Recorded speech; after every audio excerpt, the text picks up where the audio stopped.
दोस्तों अज की वीडियो लैके हाज़र होया वा जिहदे च थंबनेल और टाइटल तुसी देख चुके जे।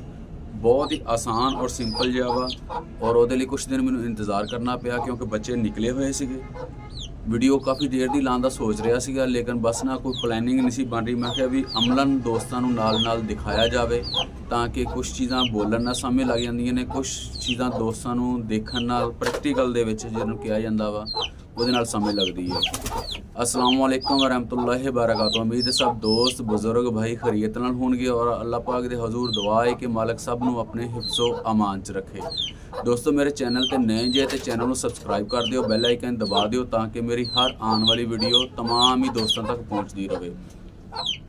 बच्चे निकले हुए सीगे जी। मैं सोचा कि इहदे ते ना छोटी जी शॉर्ट प्रैक्टिकल वीडियो बना के दोस्तों की रहनुमाई लिए शेयर की जाए, जिहदे नाल देख के कुछ दोस्तों को समझ लगती है, कुछ बोल के समझ लग जाती है। यह देखो ये बच्चे निकले हुए ने। सब तो पहली निशानी जिहड़ी है यह दियां पहलियां उड़ान वालियां कलियां ने, यह बैग दियां दूसरियां कलियां ने। सही है, बराबर ने तकरीबन, मामूली जिहा फर्क आ लेकिन बराबर च शुमार होनी ने। हुण दूसरा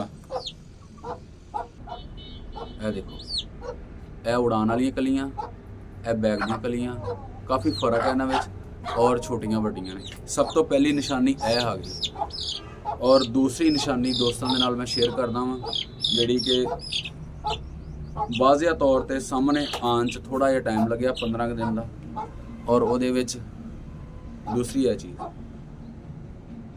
सही है जी, यह दुम निकलिया ही है, ये नर नाल पहले निकलती है। यह देखो हजे तक एक वाल भी इसका नहीं निकलिया, इस चूजे का। दो हो गई जी। हुण तीसरी जड़ी है एदा और एदा। उम्मीद है कि शायद वीडियो में फ़र्क ना पूरा क्लीयर आवे या मुख्तलिफ फ़र्क नज़र आवे, क्योंकि मैनू भी कैमरे दे विच फ़र्क वो चीज़ नज़र नहीं आ रही जिहड़ी प्रैक्टिकल नज़र आ रहा वा। एदा और एदा सिर का फ़र्क है। यह नारे मेरा चूज़ा है, यह चूज़ी है। यदियाँ टोटल निशानियाँ जिहड़ियां चूची वाल जा रही ने। यदियाँ कलियां देख लो, यदी दुम देख लो, यदा सिर देख लो, ये तीने चीज़ां उधर नूं जा रही ने। और यदियाँ कलियां देख लो, यदी दुम पकड़ लो, दुम है नहीं जी, यदा सिर पकड़ लो, हर चीज़ जिहड़ी है नार वाली निशानी है।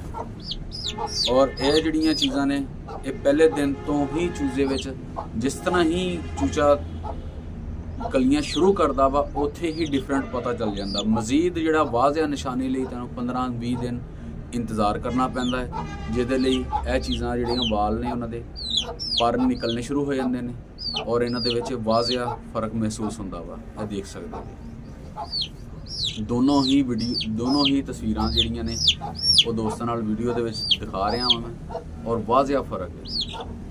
उम्मीद है कि अज की वीडियो दोस्तों को अच्छी लगेगी। अगर वीडियो अच्छी लगी है तो वीडियो को लाइक, चैनल को सबसक्राइब जरूर करते जाना। वीडियो पूरी देख लिया करो मेहरबानी, क्योंकि असी तुहाडे लई ही इतनी मेहनत नाल पॉइंट लभ के चीज़ां लभ के उन्होंने तैयार करके शेयर करते हैं। और अगर तुसी राह दे विच छड्ड जाओगे तो साडा तो फिर तुहाडे तो इलावा कोई भी नहीं है। रब की ज़ात है या तुसी जे। मेहरबानी खाल महमूद ने इजाज़त दो। मिलते हैं किसी नई वीडियो नए टॉपिक ते। तब तक अपना और अपने शौक का बहुत सारा ख्याल रखना। अल्लाह निगहबान।